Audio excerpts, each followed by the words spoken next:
Ini adalah Ultra Human Ring Air, sebuah smart ring yang didesain untuk melacak aktivitas tubuh kita sehari-hari. Pertanyaannya adalah, apa sih smart ring ini? Kelebihannya apa? Dan kalau dibanding dengan smartwatch gimana? Saksikan terus video ini. Kita mulai dari apa itu smart ring. Ultra Human Ring Air ini merupakan sebuah activity tracker yang mampu merekam berbagai macam matriks seperti langkah kaki, olahraga, detak jantung, saturasi oksigen, kualitas tidur, suhu tubuh, dan masih banyak yang lainnya. Yang menarik dari alat ini adalah semua data ini sudah dikumpulkan dan diringkas menjadi satu sehingga kita bisa memahami dengan lebih mudah. Kayak di sini ada fitur di mana dia merekomendasikan kita kapan waktu yang paling optimal untuk meminum kafein. Fitur ini akan membantu kita supaya jam tidur kita tidak terganggu oleh kafein yang kita minum.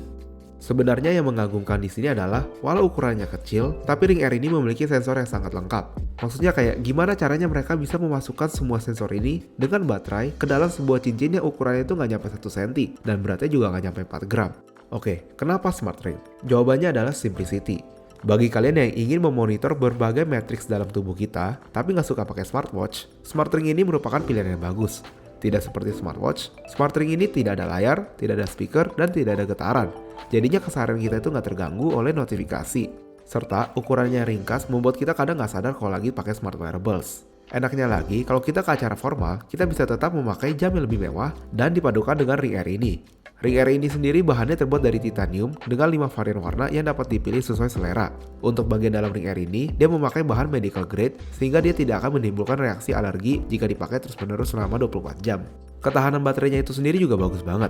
Dalam satu kali cas, dia bisa tahan sampai 6 hari. Dan dari 0 ke 100% dia hanya membutuhkan 1,5 jam. Untuk casnya juga mudah, cukup ditaruh ke chargeran ini dan dia akan ngecas dengan sendirinya. Oh ya, Ring Air ini juga sudah tahan air sampai kedalaman 100 meter, jadi sangat aman untuk dipakai saat mandi atau berenang. Yang saya suka dari proses pembelian ini adalah, saat kita order, kita akan diberikan satu sizing kit seperti ini. Dan di sini terdapat berbagai macam ukuran cincin yang tersedia. Kita cuma perlu menentukan ukuran mana yang paling sesuai. Ultra Human sendiri menyarankan kita untuk memasangnya di jari telunjuk kita, karena ini merupakan lokasi yang paling optimal untuk sensor-sensornya.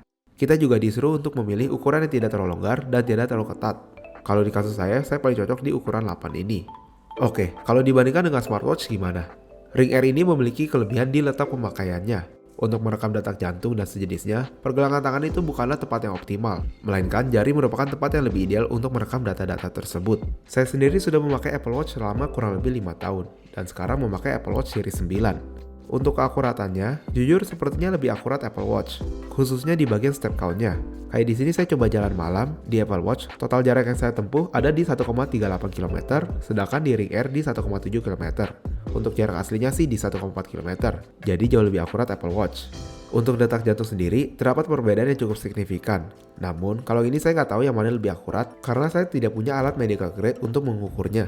Walau Ring Air ini tidak seakurat Apple Watch, tapi fungsi utama sebuah wearable adalah untuk mengetahui tren tubuh kita. Contohnya fitur sleep tracking ini. Di sini saya yakin bahwa semalam nggak ada kebangun apapun, tapi kedua device ini merekam bahwa saya ada kebangun dan di rentan waktu yang sama.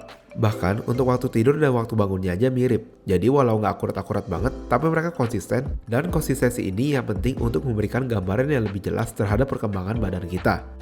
Oh ya, karena cincin ini lokasinya di jari, menurut saya semua aktivitas olahraga yang mengharuskan kita untuk menggenggam sesuatu seperti angkat beban, manjat tebing, dan sejenisnya akan sedikit mengganggu.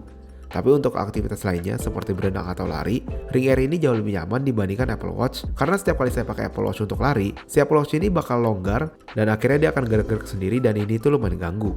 Paling yang saya kurang suka dari Ring Air ini sih di kemampuan integrasinya ya. Walau aplikasi Ring Air ini komplit dan tersedia di iOS dan Android, tapi aplikasi ini tidak bisa berintegrasi dengan aplikasi fitness lainnya. Berbeda dengan Apple Watch yang bisa kita sambungin ke berbagai macam aplikasi, Ring Air ini hanya bisa dipakai menggunakan aplikasi dia sendiri. Jadi kalau kita mau lari ya kita harus pakai aplikasi dia, nggak bisa pakai aplikasi lain untuk dikonekin ke Ring Air ini. Walau begitu, aplikasi Ring Air ini juga lumayan komplit. Contohnya, di aplikasi ini terdapat beberapa workout session yang dapat kita pakai secara gratis seperti yoga, pilates, dan lain-lainnya. Oh ya, buat kalian yang penasaran, kalau cincinnya hilang gimana? Di aplikasi ini juga ada fitur Find My yang bisa membantu melacak di mana posisi Ring Air kita. Kekurangan selanjutnya yang saya rasakan di sensor altimeternya. Ring Air ini nggak ada sensor altimeter, jadi dia nggak bisa mengukur elevasi kita. Kayak kalau di Apple Watch, dia tahu kapan kita naik tangga dan memperhitungkan kalori yang terbakar berdasarkan aktivitas kita. Dan kalau kalian sering hiking, data yang disediakan Apple Watch pasti jauh lebih akurat karena sensor altimeter ini. Serta, Ring Air ini juga nggak punya GPS, sehingga kalau kalian mau memetakan rute lari kalian tetap harus membawa handphone kalian untuk fitur ini. Kekurangan terakhir yang sedikit saya kecewakan adalah adanya beberapa fitur yang di-lock di balik subscription. Kayak di sini tuh ada 2 fitur yang penting nggak penting, tapi untuk mengaktifkannya kita harus membayar biaya bulanan.